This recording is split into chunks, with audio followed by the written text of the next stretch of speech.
काय घेतलं सर्वांसाठी घर आहे. आपल्या गावात 50 कुटुंबांना पक्क्या घराची आवश्यकता आहे. तर आपण 1.5 लाखांनी ते 75 लाख रुपये ते पकडलेले आहे.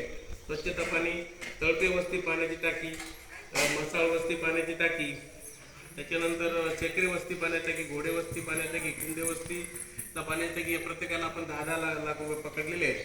तर सार्वजनिक शौचालयाची गरज आहे ते 10 लाख रुपये. वीज सौर दिवे आपल्याला 50 प्रत्येक घराजवळ जे सोलर पॅनलचे लाईटी आहेत ते 50 पकडल्या. जवळपास 1 कोटी रुपये त्याची तरतूद आहे.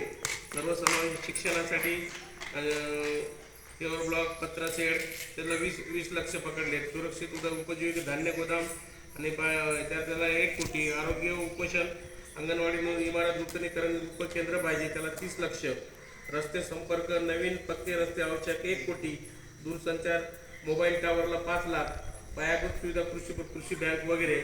त्याच्यानंतर सामाजिक प्रश्न बालविवाह जनजागृती महिला व बालकल्याण विभागामार्फत आणि सामाजिक सुरक्षा योजना, वृद्धापकाळ पेन्शन योजना, संजय गांधी पेन्शन योजना, निराधार योजना आणि संजय गांधी निराधार योजना या योजना आपण आराखड्यामध्ये पुढच्या 25 ते 30 या 5 वर्षामध्ये पकडलेले आहे.